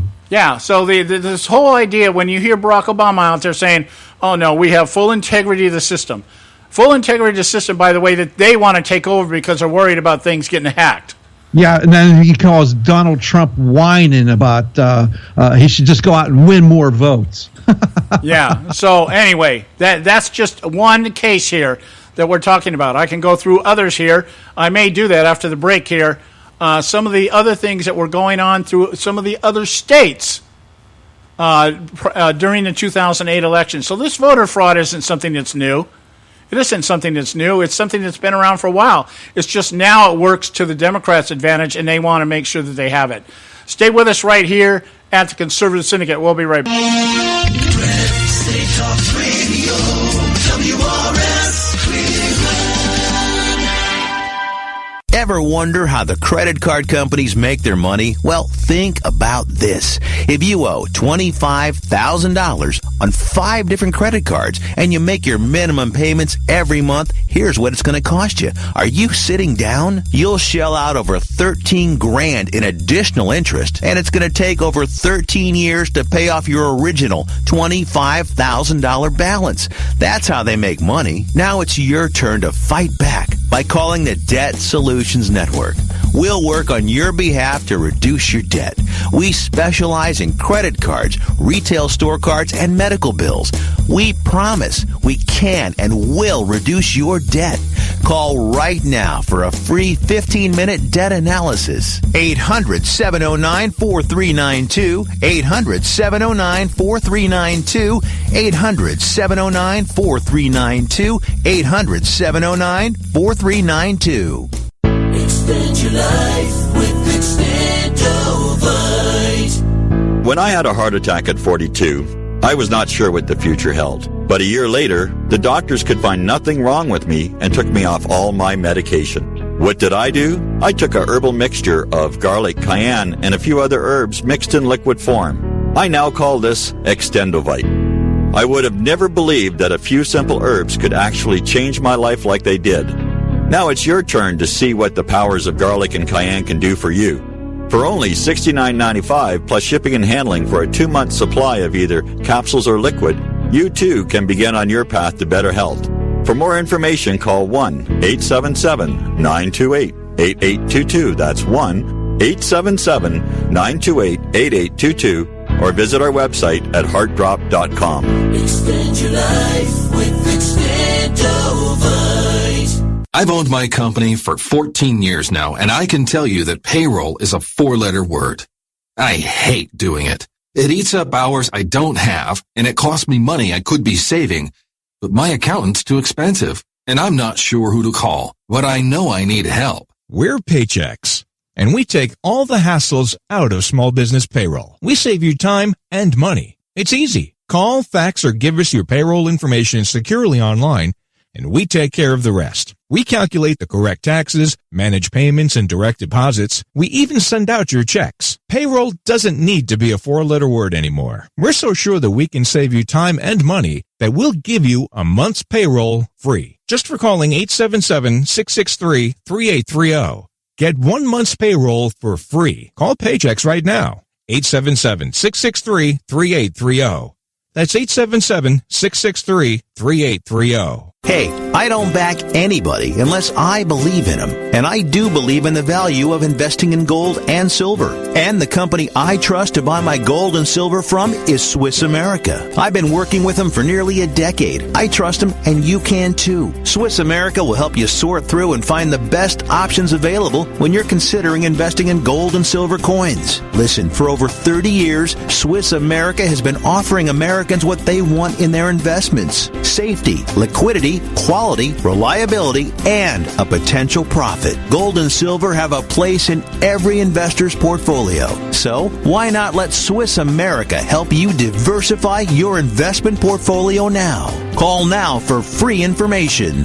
800-978-3907, 800-978-3907, 800-978-3907, 800-978-3907. If you've got joint pain, let me ask you a question. Would you like a high-quality knee, back, shoulder, or ankle brace at little or no cost? Now, just in case your reception isn't great, let me ask you again. Would you like a pain-relieving knee, back, shoulder, or ankle brace at little or no cost? Well, if you have Medicare insurance, you could qualify for these pain-relieving braces at little or no cost. And these are high-quality braces. They are very comfortable, and they've helped thousands relieve their pain. Now, I'd like you to imagine going on vacation, playing with your grandkids, just living your life again without pain. The Mobility Hotline is a referral service that connects folks with Medicare coverage and other insurance to accredited companies offering pain-relieving braces at little or no cost. And don't you worry about the Medicare paperwork. They'll handle it all for you. And they'll deliver your braces for free. Call the Mobility Hotline now. The call's free. 1-800-557-6150. 1-800-557-6150. 1-800-557-6150. Don't get your panties all in a bunch. The Conservative Syndicate.net, exposing weapons of mass distraction. All right, hey, we're back. This is the Conservative Syndicate. Visit our website, theconservativesyndicate.net. Pick up this archive. You might want to listen to this one. We're giving you a lot of data today, a lot of information, and you may have to listen to it once or twice to be able to digest it all. And I'm just hoping that some of this comes out tonight to some degree or another. And if Trump is smart, like I said, that's what he'll stay focused on. I wouldn't even entertain the idea of talking about anything else other than what's going on with the email leaks coming out of WikiLeaks and the continued corruption of Hillary. Forget all the other stuff. Nobody gives a damn about your foreign policy anyway right now. Okay, so that's where they need to go. I want to close up my part of this conversation with continue one other aspect of this, and then a conclusion that this particular article that I'm reading from the Heritage Organization that was published in 2014 tells us. Now, the other side of this voter fraud thing, illegal or ineligible voters, worked against Newt Gingrich in 2012. You Virginia? remember in Newt Gingrich? Had won 2 primaries, was going strong, and he was put off the ballot in his home state of Virginia because they require 10,000 eligible voters to be able to be put on the ballot. And they did a review of his petitions and found 1,500 ineligible signatures on his petition. And so Gingrich was removed from the ballot in Virginia, wasn't allowed to be put on, and went on to lose the election or the primaries to Mitt Romney. That's amazing, John. I find that amazing that the Democrats had a fraud going on in an election, and it took a couple years after the election to find out and figure it out. But Newt Gingrich, the Republican, they were able to find out before the election, so he was not able to be on the ballot. Yeah, and that's because the Attorney General in Indiana was an Obama appointee. Oh, isn't that wild, huh? Okay, so now, so what happened was Gingrich got bumped off the ballot. He didn't win any primaries after that. The Virginia primary and the Georgia primary took place on the same day. So he had won South Carolina well before the Virginia primary, and then Georgia and Virginia were on the same day, and he was off the Virginia ballot. He won Georgia, but he didn't win any other primaries after that. All right. So now Ryan Neese, the guy that set this whole thing in motion, the kid from Yale who was a former Obama intern. Listen to what he says. I'm going to give you his conclusion here. What's important to me is that this sort of thing not occur in the future. This happened with impunity because no one thought that they would ever get caught. And in fact, it was likely that no one would ever catch them because no structural safeguard existed to ensure that this wouldn't occur. Now, this is coming from a liberal. This was Obama's intern. And he's saying the reason why this is being perpetuated is because there are no standard safeguards to keep people from doing this.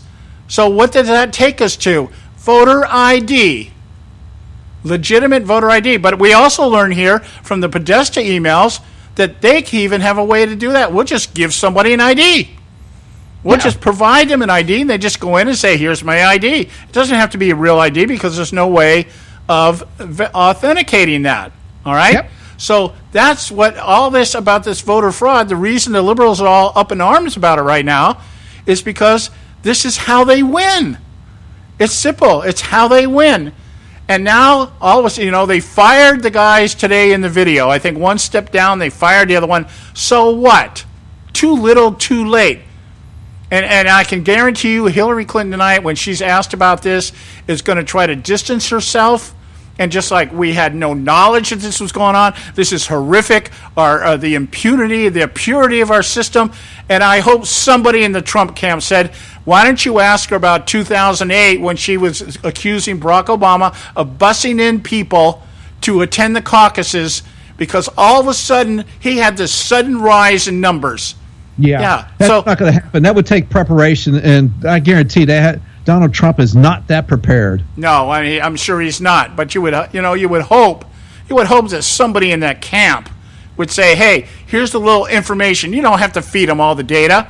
All you have to." There's the question, Donald. The question is, well, if there is no voter fraud, what were you bitching about in 2008?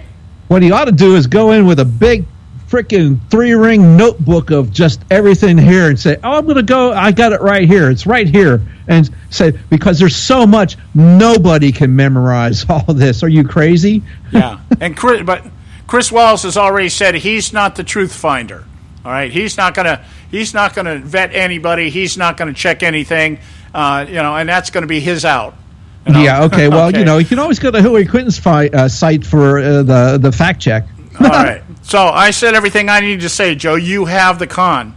Okay, so anyway, when we're talking about this, remember, this was done with the millennial poll. They were trying to get millennials out to vote, and that's what was generated all this talk about this emails. And it's just amazing how they talk about millennials like they're some kind of just handicap because they're younger folks, okay? And it's like this one here, this email from a David Binder, and it goes to everybody here. Huma, Abedin, Margola, Wendy Clark, Jake Sullivan, Mr. Podesta, Cheryl Mills, Robbie Mook. All those names we know of now, right? Okay, and she's talking about, in some millennial groups we did recently, we had several participants who said they haven't used stamps or put anything in a mailbox for years. Agree that Teddy's universal online registration is a good place to start. Very few concerns on that, but many more concerns about online voting across the electorate.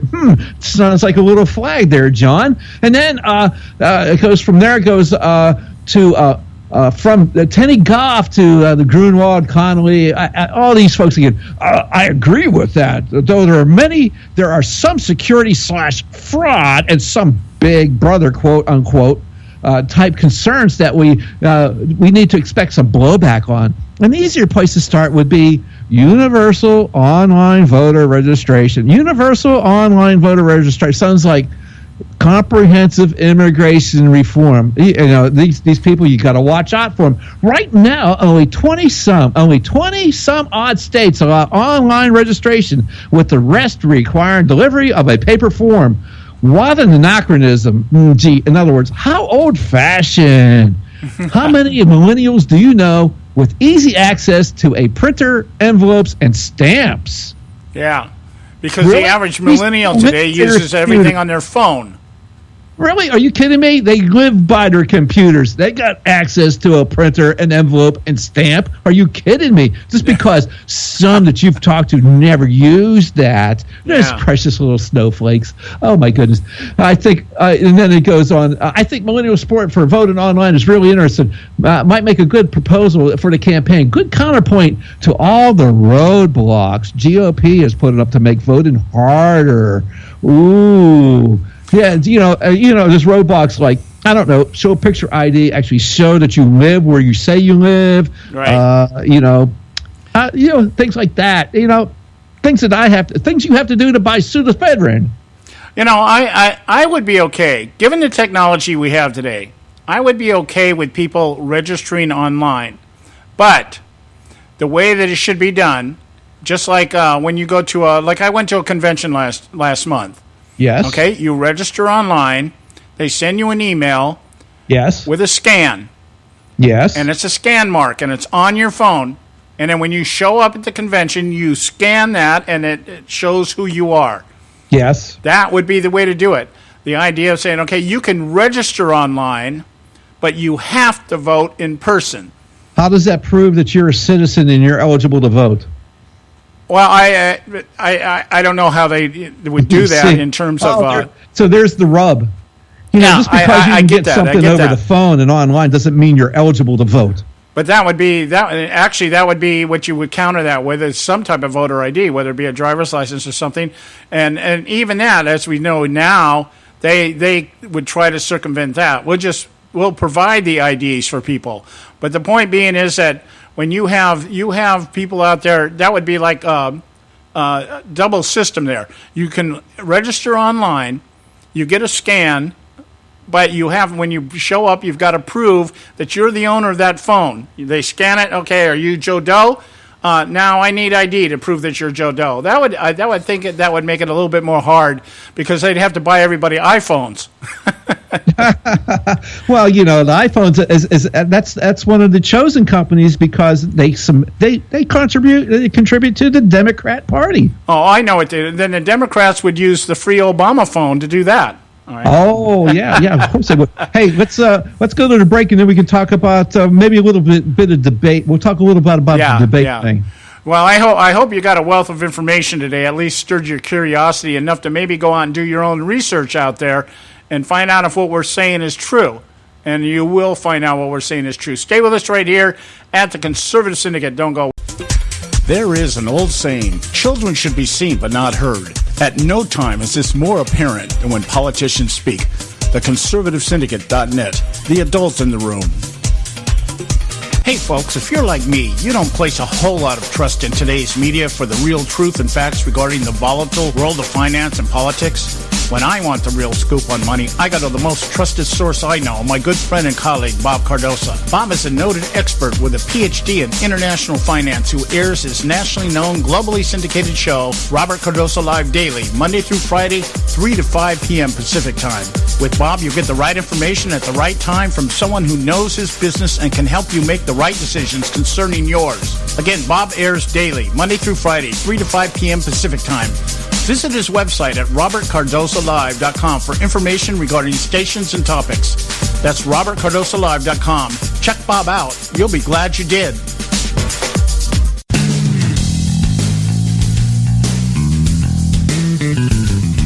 History affirms a vibrant civil society thrives on freedom of conscience, religion, and choice. Any society absent these qualities stifles individual responsibility and accountability, thus enslaving its people by denying them their potential for goodness, creativity, and altruism. To that extent, oppression, coercion, and totalitarianism are multiplied exponentially. To counter such outcomes, the American Freedom Alliance was formed. The AFA is a nonpartisan, non-aligned movement which promotes, defends, and upholds Western values and ideals. The Alliance strives to build an international coalition of citizens of the West who together promote and protect moral values, democracy, and freedom. To find out more and become part of this valuable asset in the preservation of freedom and all its rewards, contact us at AmericanFreedomAlliance.org. That's AmericanFreedomAlliance.org. Let freedom ring. Don't get your panties all in a bunch. The ConservativeSyndicate.net, exposing weapons of mass distraction. All right, hey, we're back, and we're glad you took the time to join us today. And I hope you're not sitting there with doing the bobblehead right now. Man, that was just a lot of information. I was just kind of reminded as we were going through our dissertation today. It reminds me sometimes there've been times where I've gone in to preach, and you stand before the congregation and you say, "Okay, guys, you're going to need your Bibles today, because we're going to cover a lot of Scripture." It's kind of like one of those types of messages today. Now, regarding the debate commission here, we got the debate coming up tonight. And, Joe, you had some thoughts on that.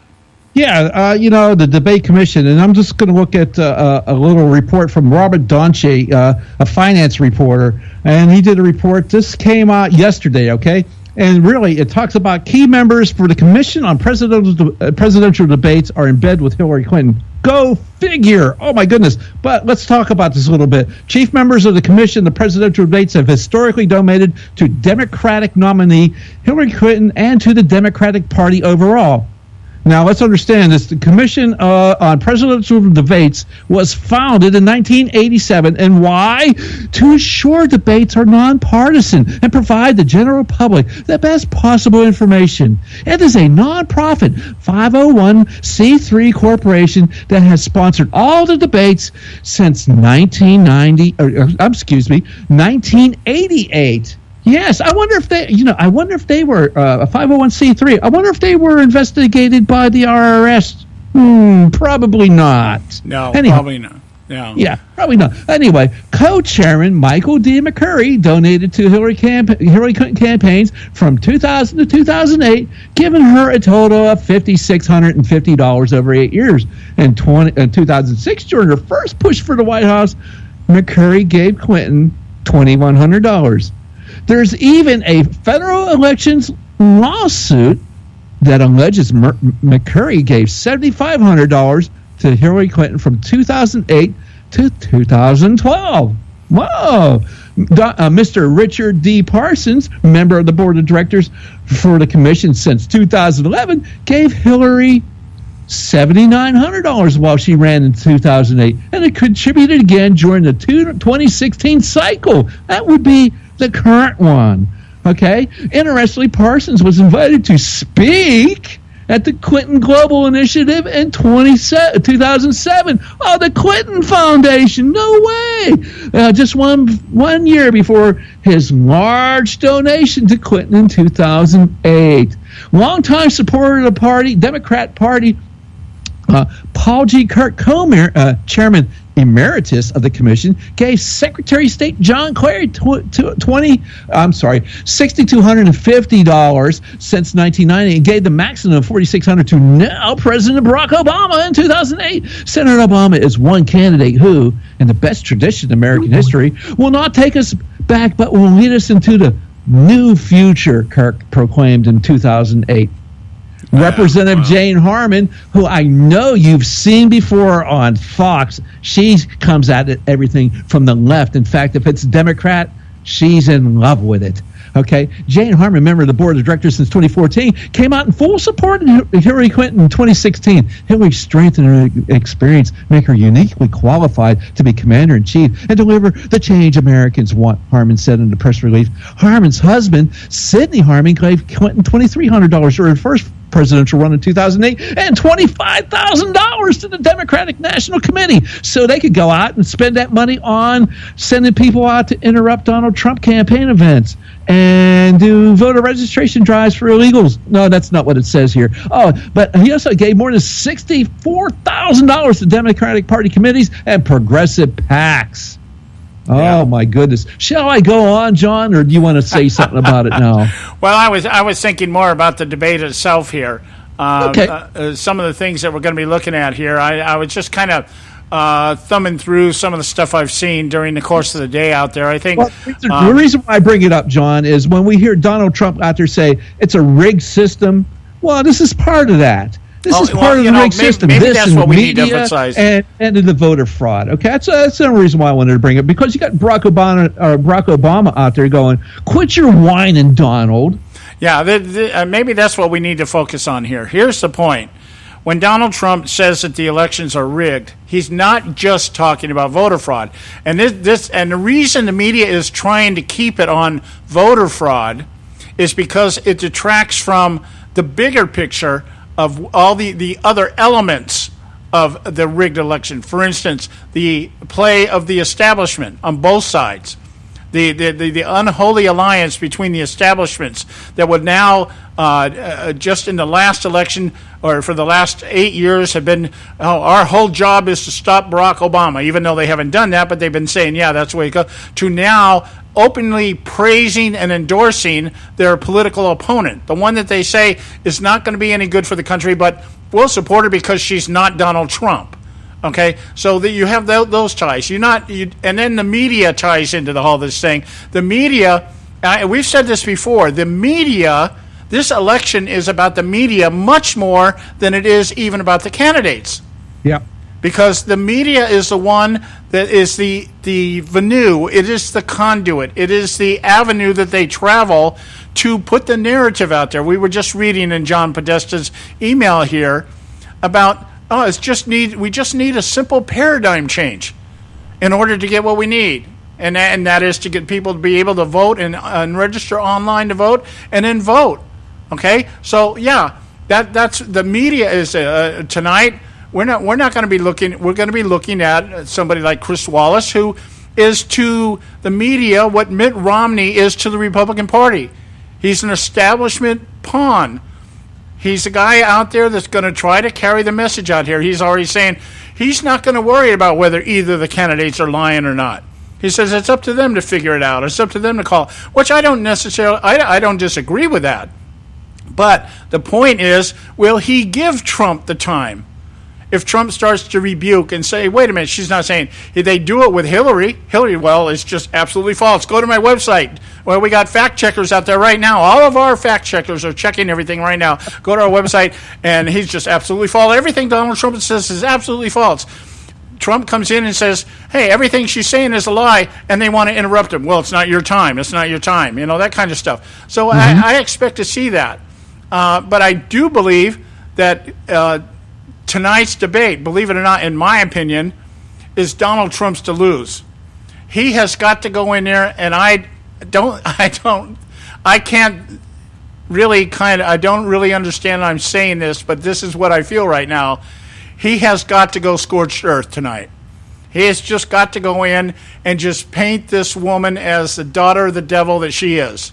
Yeah, absolutely. I mean, he has to do that. He can't let it go be about him. It has to be about her. And if it's about him, he loses. It has to be about her. Yeah, if she allows them to keep coming back about sexual allegations and all these little things that don't mean anything.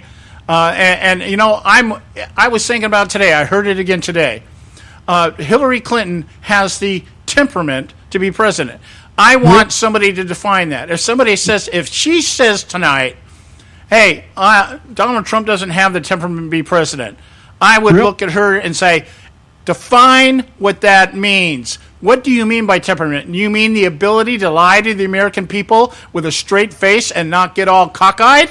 Yeah, is that your public persona? Yeah, the private yeah, one? the temperament. Is that the same person that said can't we just drone Assange? Yeah, is it your ability to chuckle and laugh and make jokes when everybody's accusing you of something? Is that what you mean by temperament?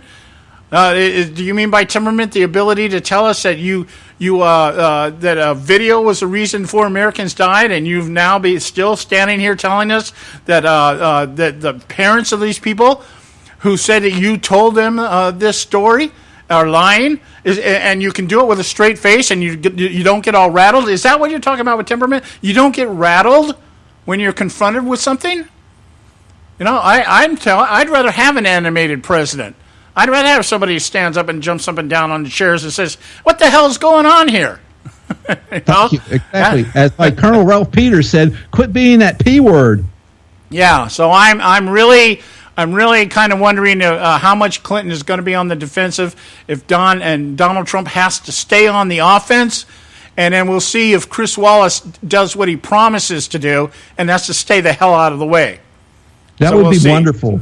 we'll see. Anyway, guys, we're coming up on the end of the show here. I want to just kind of watch the debate. We'll obviously be talking about it tomorrow, if it has anything really worth, earth-shaking. But we'll see. Sure. We'll see. And, just a reminder, make sure you make it out to our website, theconservativesyndicate.net, and watch this video that was exposed by, what's his name, O'Keefe. Kevin O'Keefe, I think his name is? James. Yep, James. Okay, and did an excellent job on exposing yet another scandal, which everybody's trying to play off. But I don't think, I just hope enough people are watching it, and it's out there enough that people are catching on what's going on. We love you guys. We'll talk to you tomorrow. Take care.